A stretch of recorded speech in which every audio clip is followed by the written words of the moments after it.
നമസ്കാരം. ഓസ്ട്രേലിയയിൽ വൻതോതിലുള്ള മഞ്ഞ് വീഴ്ചയും കനത്ത മഴയും വെള്ളപ്പൊക്കവും കാരണം ജനജീവിതം താറുമാറായി. ദശാബ്ദങ്ങൾക്ക് ശേഷമുള്ള ഏറ്റവും വലിയ മഞ്ഞ് വീഴ്ചയാണ് ഇപ്പോൾ അനുഭവപ്പെടുന്നത് എന്നാണ് കാലാവസ്ഥാ നിരീക്ഷകർ അറിയിക്കുന്നത്. 1980കളുടെ മധ്യത്തിലാണ് ഇത്രയും കനത്ത തോതിലുള്ള മഞ്ഞ് വീഴ്ച ഉണ്ടായത്.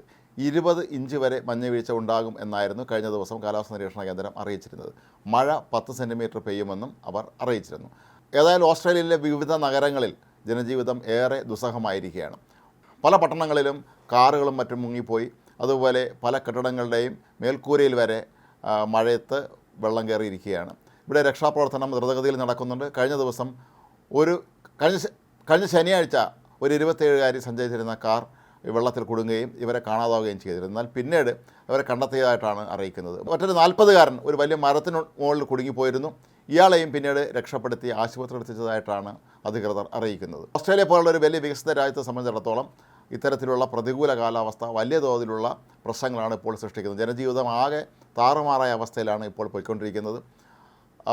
ആളുകൾക്ക് ജോലിക്ക് പോകാനോ അതല്ലെങ്കിൽ പുറത്തിറങ്ങാനോ പോലും കഴിയാത്ത രീതിയിൽ പല സ്ഥലങ്ങളിലും റോഡിൽ ചെളി കൂടി കിടക്കുന്നുണ്ട്. അതുപോലെ കനത്ത മഞ്ഞ് വീഴ്ച, മഴ, ഇതെല്ലാം തന്നെ ജനങ്ങളെ ആകെ ബുദ്ധിമുട്ടിലാക്കിയെന്നാണ് അവിടെ നിന്നുള്ള റിപ്പോർട്ടുകൾ സൂചിപ്പിക്കുന്നത്. പല സ്ഥലങ്ങളിലും വൈദ്യുതി ബന്ധം വിച്ഛേദിക്കപ്പെട്ടിരിക്കുകയാണ്. അതുപോലെ മൊബൈൽ നെറ്റ്വർക്കുകളുമൊക്കെ തന്നെ ഇവിടെ തകരാറിലായിരിക്കുകയാണ്. അതുകൊണ്ട് പുറം ലോകവുമായി ബന്ധപ്പെടാനുള്ള അവസരങ്ങൾ പോലും ഇപ്പോൾ അവിടുത്തെ പല ഗ്രാമപ്രദേശങ്ങളിൽ ജനങ്ങൾക്ക് ഇല്ലാതായിരിക്കുന്നു എന്നാണ് അവിടെ നിന്നുള്ള റിപ്പോർട്ടുകൾ സൂചിപ്പിക്കുന്നത്.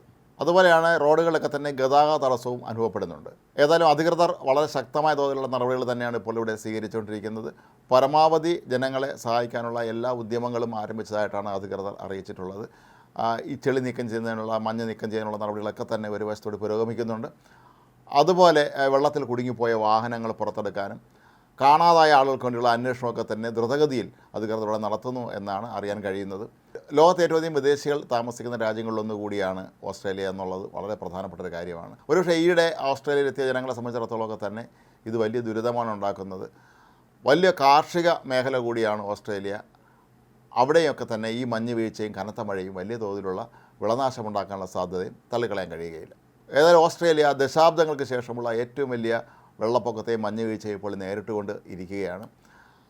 ഈ ദിവസങ്ങളിലൊക്കെ തന്നെ ഇപ്പോൾ മഴയ്ക്ക് അല്ലെങ്കിൽ മഞ്ഞ് വീഴ്ചയ്ക്ക് തന്നെ ശമനമുണ്ടായാൽ രക്ഷാപ്രവർത്തനം കൂടുതൽ ദ്രുതഗതിയിൽ നടത്താൻ കഴിയും എന്നാണ് അധികൃതർ വിശദീകരിക്കുന്നത്. ഓസ്ട്രേലിയയിലെ ഏറ്റവും ജനസംഖ്യയുള്ള സംസ്ഥാനമായ ന്യൂ സൗത്ത് വെയിൽസിൽ ശനിയാഴ്ചയൊക്കെ തന്നെ കനത്ത തോതിലുള്ള മഞ്ഞ് വീഴ്ചയാണ് ഇവിടെ അനുഭവപ്പെട്ടിരുന്നത്. ഏതായാലും പല യൂറോപ്യൻ രാജ്യങ്ങളിലും ഇപ്പോൾ കനത്ത ചൂട് അനുഭവപ്പെടുന്ന സാഹചര്യത്തിൽ അവിടെ നിന്നുള്ള സഞ്ചാരികൾ ഓസ്ട്രേലിയയിലേക്ക് പോകാനുള്ള സാധ്യതയുണ്ട്. അങ്ങനെ ഇവിടെ എത്തി ആരെങ്കിലും ഇവിടെ കുടുങ്ങിപ്പോയിട്ടുണ്ടോ എന്നുള്ള കാര്യവും ഒരുപക്ഷെ നാളെ അന്വേഷിക്കേണ്ടി വരും എന്നുള്ളത് ഉറപ്പാണ്. വിനോദസഞ്ചാരികൾ ചൂട് കുറഞ്ഞ രാജ്യങ്ങൾ തേടി നിരന്തരം യാത്ര ചെയ്യുന്ന യൂറോപ്പിലെ ഒരു സ്ഥിരം രീതിയാണ്. അത്തരത്തിൽ ആളുകൾ ഇവിടേക്ക് എത്തിയിട്ടുണ്ടോ എന്നുള്ള കാര്യവും പരിശോധിക്കേണ്ടി വരും.